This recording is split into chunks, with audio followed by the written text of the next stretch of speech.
नमस्कार, बुलेटिनमध्ये तुमचं स्वागत। थेट जाऊयात कोल्हापूरमध्ये लाडकी बहीण योजनेच्या कार्यक्रमामध्ये मुख्यमंत्री बोलतायत।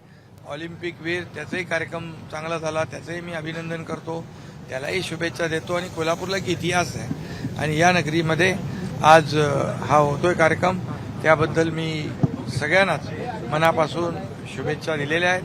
आपल्याला देखील मनापासून शुभेच्छा देतो।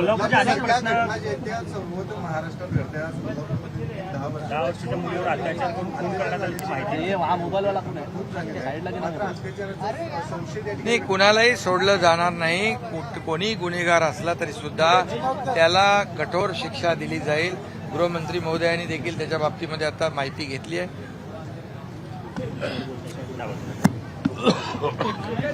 जी काही घटना घडलेली आहे, बिहारमधनं हे कुटुंब या ठिकाणी आलेलं आहे आणि काल दुपारी त्या पीडितेच्या काकांनी तिला मारल्यामुळे ती बाहेर पडली आणि मग रात्री 10 वाजता पोलीस स्टेशनला तक्रार आली की ती पोरगी सापडत नाही आणि मग पोलिसांनी रात्री शोध घेतला तर सकाळी तिचा मृतदेह सापडलेला आहे आणि संशय आहे की लैंगिक अत्याचार देखील झालेला असण्याची शक्यता त्या ठिकाणी आहे।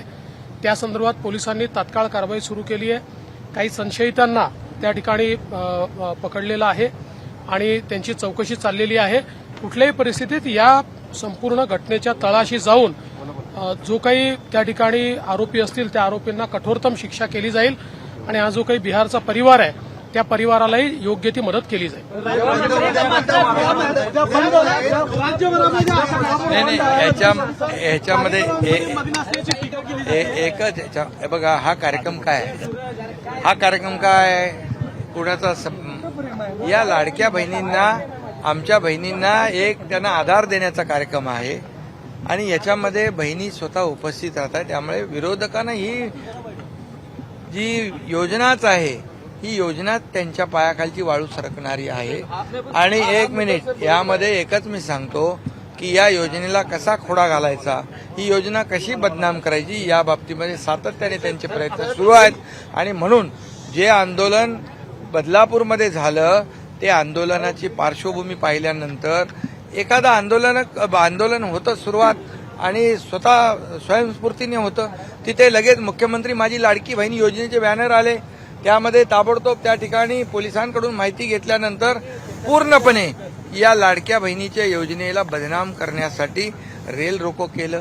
रेल रोको केल्यानंतर इतके 7-8 तास लोकांना वेठीस धरणं, ही कुठलं राजकारण आहे? आणि म्हणून मी एवढंच सांगतो की ते आता कोर्टामध्ये ज्याला फाशी झाली, मी म्हणालो, ते म्हणतात कुठे फाशी झाली। मी आता मगाशी त्याचं कोर्टाचं पुणे सत्र न्यायालयाचं देखील ते जजमेंट दाखवलं। आणि म्हणून काही बोलायचं, खोटं बोलायचं, रेटून बोलायचं, ही अशा प्रकारची वृत्ती जी काही विरोधकांनी अवलंबलेली आहे, त्यांना खरं उत्तर या माझ्या बहिणी देतील आणि नक्की त्यांना याचं सडेतोड उत्तर माझ्या या लाडक्या बहिणी देतील।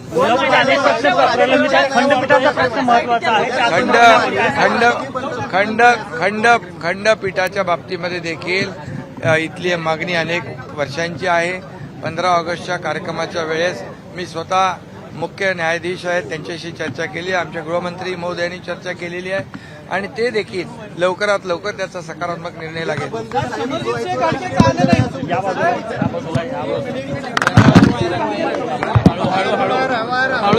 लाडकी बहीण योजनेला खोडा घालण्याचा विरोधकांचा प्रयत्न असल्याचा आरोपही मुख्यमंत्र्यांनी केलाय। तर बदलापूरच्या घटनेच्या संदर्भात त्यांनी भाष्य केलंय। गुन्हेगाराला कठोरात कठोर शिक्षा केली जाईल असं आश्वासन सुद्धा मुख्यमंत्र्यांनी दिलंय। लाडक्या बहिणींना आधार देण्यासाठी ही योजना सुरू केलेली आहे असंही मुख्यमंत्री म्हणाले आहेत।